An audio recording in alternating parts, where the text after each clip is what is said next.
Friends, welcome to Bhoomika's kitchen. ನಾನು ನಿಮ್ಮ ಭೂಮಿಕಾ ಸುದರ್ಶನ್. ಇವತ್ತು ಸ್ಪೆಷಲ್ ಆಗಿರೋವಂಥ ಸಮ್ಮರ್ ಸೀಸನಲ್ಲಿ ಸ್ಪೆಷಲ್ ಆಗಿ ಮಾಡ್ಕೊಳ್ಳೋವಂಥ ಮಜ್ಜಿಗೆ ಮೆಣಸಿನ್ಕಾಯಿ ಅದನ್ನು ಉಪಯೋಗಿಸ್ಕೊಂಡು ಚಿತ್ರಾನ್ನ ಮಾಡ್ತಾ ಇದ್ದೀನಿ. ಇದೇನಪ್ಪ ಮಜ್ಜಿಗೆ ಮೆಣಸಿನ್ಕಾಯಿ ಚಿತ್ರಾನ್ನ ಅನ್ಕೋತೀರಾ?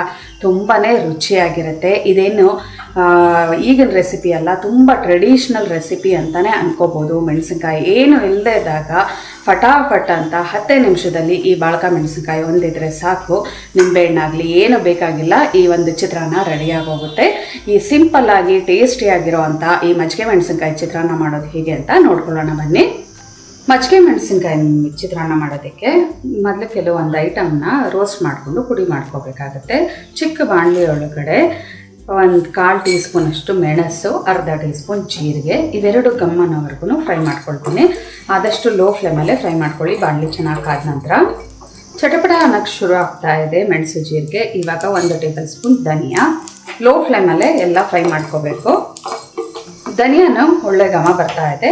ಇವಾಗ ಹಸಿ ತೆಂಗಿನ ತುರಿ 1/4 ಕಪ್ ಹಾಕೊಳ್ತಾ ಇದ್ದೀನಿ. ತೆಂಗಿನ ತುರಿನ 1 ನಿಮಿಷ ಫ್ರೈ ಮಾಡಿಕೊಂಡ್ರೆ ಸಾಕು. ತೆಂಗಿನಕಾಯ್ದು ಒಳ್ಳೆ ಘಮ ಬರೋಕ್ಕೆ ಶುರು ಆಗಿದೆ.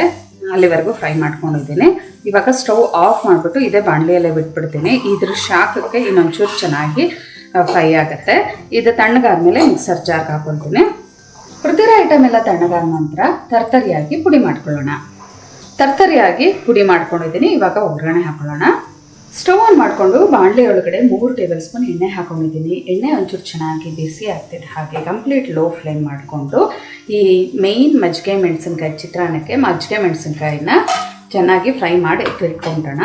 ನಮ್ಮಲ್ಲಿ ಇದನ್ನು ಬಾಳ್ಕ ಅಂತ ಕೂಡ ಹೇಳ್ತೀವಿ. ಈ ಬೇಸಿಗೆ ಕಾಲ ಬರ್ತಿದ್ದ ಹಾಗೆ ಹಪ್ಪಳ ಸೆಡ್ಗೆ ಎಲ್ಲ ಹೇಗೆ ಮಾಡಿ ಸ್ಟೋರ್ ಮಾಡಿ ಇಟ್ಕೊಳ್ತೀವೋ ಅದೇ ಥರ ಈ ಮಜ್ಜಿಗೆ ಮೆಣಸಿನ್ಕಾಯಿ ಕೂಡ ನಾವು ಇದೇ ಟೈಮಲ್ಲಿ ಸ್ಟೋರ್ ಮಾಡಿ ಇಟ್ಕೊಂಡ್ಬಿಡ್ತೀವಿ. ಕಳೆದ ರೆಸಿಪಿಗಳಲ್ಲಿ ಈ ಮಜ್ಜಿಗೆ ಮೆಣಸಿನ್ಕಾಯಿ ಮಾಡೋದು ಹೇಗೆ ಅಂತ ತೋರಿಸಿದ್ದೀನಿ. ಡಿಸ್ಕ್ರಿಪ್ಷನ್ ಬಾಕ್ಸಲ್ಲಿ ಅದ್ರ ಲಿಂಕ್ ಆಗುತ್ತೆ, ನೋಡಿಕೊಂಡು ನಿಮಗೆ ಗೊತ್ತಿಲ್ಲದೆ ಇದ್ದವರು ಮಾಡ್ಕೊಳ್ಳಿ. ನೋಡಿ, ಇದು ಲೈಟಾಗಿ ಘಮ ಬರೋಕ್ಕೆ ಶುರು ಆಗ್ತಿದೆ. ಹಾಗೆಯೇ ಇದನ್ನು ಎತ್ತಿಟ್ಕೊಂಬಿಡೋಣ ಒಂದು ಬೌಲ್ಗೆ. ತುಂಬ ಕಪ್ಪು ಹಾಕೋದಕ್ಕೆ ಬಿಡಬೇಡಿ. ಒಳ್ಳೆ ಘಮ ಬರೋಕ್ಕೆ ಶುರು ಆಗ್ತಿದೆ. ಹಾಗೆಯೇ ಎತ್ತಿಟ್ಕೊಂಡಿದ್ದೀನಿ. ಕಲರ್ ಬಗ್ಗೆ ಹೇಳಬೇಕು ಅಂದರೆ ಲೈಟಾಗಿ ಬ್ರೌನ್ ಶುರು ಆಗುತ್ತಲ್ಲ, ಆ ಟೈಮಲ್ಲೇ ಎತ್ತಿಟ್ಕೊಳ್ಳಿ. ಆವಾಗ ಟೇಸ್ಟಿಯಾಗಿರುತ್ತೆ. ತುಂಬ ಕಪ್ಪು ಬಣ್ಣ ಮಾಡ್ಕೊಂಬಿಟ್ರೆ ನೀವು ಅದ್ರ ಟೇಸ್ಟ್ ಎಲ್ಲ ಹಾಳಾಗುತ್ತೆ, ಒಂಥರ ಸೀದೋದಂಗೆ ನಿಮಗೆ ಅನಿಸುತ್ತೆ. ಇವಾಗ ಒಗ್ಗರಣೆ ಕಂಟಿನ್ಯೂ ಮಾಡೋಣ. ಕಡಲೆಕಾಯಿ ಬೀಜ 1 ಟೇಬಲ್ ಸ್ಪೂನ್. ನೀವು ಬೇಕಾದರೆ ಇದ್ರ ಜೊತೆಗೆ ಗೋಡಂಬಿ ಕೂಡ ಹಾಕೋಬೋದು. ಕಡಲೆಕಾಯಿ ಬೀಜ ಚೆನ್ನಾಗಿ ಫ್ರೈ ಆಗಲಿ. ಕಡಲೆಕಾಯಿ ಬೀಜ ಚೆನ್ನಾಗಿ ರೋಸ್ಟ್ ಆಗ್ತಿದೆ. ಹಾಗೆ ಸಾಸಿವೆ, ಜೀರಿಗೆ, ಕಡಲೆಬೇಳೆ, ಉದ್ದಿನಬೇಳೆ ಎಲ್ಲ ಸ್ವಲ್ಪ ಹಾಕೊಂಡಿದ್ದೀನಿ. ಅರ್ಧ ಟೀ ಸ್ಪೂನ್. ಇವೆಲ್ಲನೂ ಚೆನ್ನಾಗಿ ಫ್ರೈ ಮಾಡ್ಕೊಳ್ತೀನಿ. ಸಾಸಿವೆ ಒಂದ್ಸಲ ಸಿಡಿಯೋದಕ್ಕೆ ಶುರು ಆಗ್ತಿದೆ. ಹಾಗೆ ಈರುಳ್ಳಿ 1. ಈರುಳ್ಳಿ ಹಾಕೋಕ್ಕೆ ಇಷ್ಟಪಡದೇ ಇದ್ದವರು ಈ ಜಾಗದಲ್ಲಿ ನೀವು ಕ್ಯಾಪ್ಸಿಕಮ್ ಸಣ್ಣದ ಕಟ್ ಮಾಡ್ಕೊಂಡು ಹಾಕೋಬೋದು. ಜೊತೆಗೆ ಹಸಿ ಬಟಾಣಿ ಕೂಡ ಹಾಕೋಬೋದು. ಜೊತೆಯಲ್ಲೇ 1 ಗರಿ ಕರಿಬೇವಿನ ಸೊಪ್ಪು. ಕ್ಯಾಪ್ಸಿಕಮ್ಮು ಬಟಾಣಿ ಹಾಕಿದಾಗ ನೀವು ಕಡಲೆಕಾಯಿ ಬೀಜ ಅದ್ರ ಕಾಂಬಿನೇಷನ್ ಚೆನ್ನಾಗಿರಲ್ಲ, ಗೋಡಂಬಿ ಹಾಕೊಳ್ಳಿ ಆ ಟೈಮಲ್ಲಿ. ನೋಡಿ, ಎಲ್ಲ ಚೆನ್ನಾಗಿ ಈ ಥರ ಮಿಕ್ಸ್ ಮಾಡ್ಕೊಳ್ತಾ ಇದ್ದೀನಿ. 2 ಗುಂಟೂರು ಮೆಣಸಿನ್ಕಾಯಿ ಅರ್ಧ ಕಟ್ ಮಾಡಿಬಿಟ್ಟು ಹಾಕೊಳ್ತಿದ್ದೀನಿ. ಈ ಈರುಳ್ಳಿ ಸಾಫ್ಟ್ ಆಗೋವರೆಗೂ ಫ್ರೈ ಮಾಡ್ಕೊಳ್ತೀನಿ.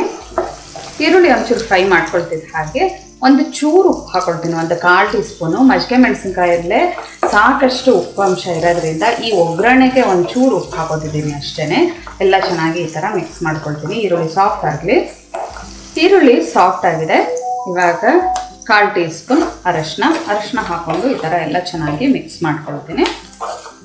ಮಿಕ್ಸ್ ಮಾಡಿಕೊಂಡು ಇವಾಗ ರುಬ್ಬಿರೋ ಅಂಥ ಪುಡಿ ಹಾಕೊಳ್ತೀನಿ. ಇದನ್ನು ಮೊದಲೇ ಫ್ರೈ ಮಾಡ್ಕೊಂಡಿರೋದ್ರಿಂದ ಇದನ್ನೇನು ಜಾಸ್ತಿ ನಾವು ಹುರಿಯೋದು ಅವಶ್ಯಕತೆ ಇಲ್ಲ. ಜಸ್ಟ್ ಮಿಕ್ಸ್ ಮಾಡಿಕೊಂಡ್ರೆ ಸಾಕು. ಈ ಬಾಣಲಿ ಶಾಖಕ್ಕೇ ಅದು ಇನ್ನೂ ಒಳ್ಳೆ ಘಮ ಬರುತ್ತೆ.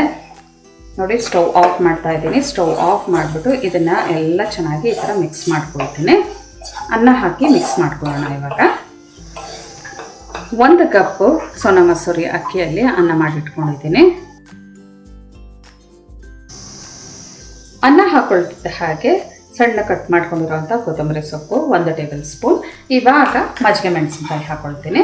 ಮಜ್ಜಿಗೆ ಮೆಣಸಿನ್ಕಾಯಿನ ಹಾಗೆ ಹಾಕೊಳ್ಳೋದಕ್ಕಿಂತ ಪುಡಿ ಮಾಡಿ ಹಾಕ್ಕೋಬೇಕು. 4 ಮಜ್ಜಿಗೆ ಮೆಣಸಿನ್ಕಾಯಿನ ನಾನು ಪುಡಿ ಮಾಡಿ ಹಾಕ್ಕೊಳ್ತೀನಿ. ಇನ್ನೊಂದು 2 ಅರ್ಧ ಕಟ್ ಮಾಡಿಬಿಟ್ಟು ಹಾಕ್ಕೊಳ್ತೀನಿ. ಕಲಿಸ್ಬೇಕಾದ್ರೂ ಎಲ್ಲ ಚೆನ್ನಾಗಿ ಮಿಕ್ಸ್ ಆಗುತ್ತೆ. ನೋಡಿ, 4 ಅಷ್ಟೇ. ಇದು ಯಾಕೆಂದರೆ ಲೈಟಾಗಿ ಖಾರ ಇರುತ್ತೆ. ಇನ್ನೊಂದು 3ನ ಹಾಗೆ ಕಟ್ ಮಾಡಿ ಅರ್ಧಕ್ಕೆ ಹಾಕೊಳ್ತೀನಿ. ಇದನ್ನು ಕೈಯಲ್ಲೇ ಚೆನ್ನಾಗಿ ಮಿಕ್ಸ್ ಮಾಡ್ಕೊಳ್ತೀನಿ. ಬಾಣಲಿ ಏನು ತುಂಬ ಬಿಸಿ ಇಲ್ಲ. ಒಗ್ಗರಣೆನೆಲ್ಲ ಕೆಳಗಿಂದ ಮೇಲಕ್ಕೆ ಇಟ್ಕೊಳ್ಳೋಣ.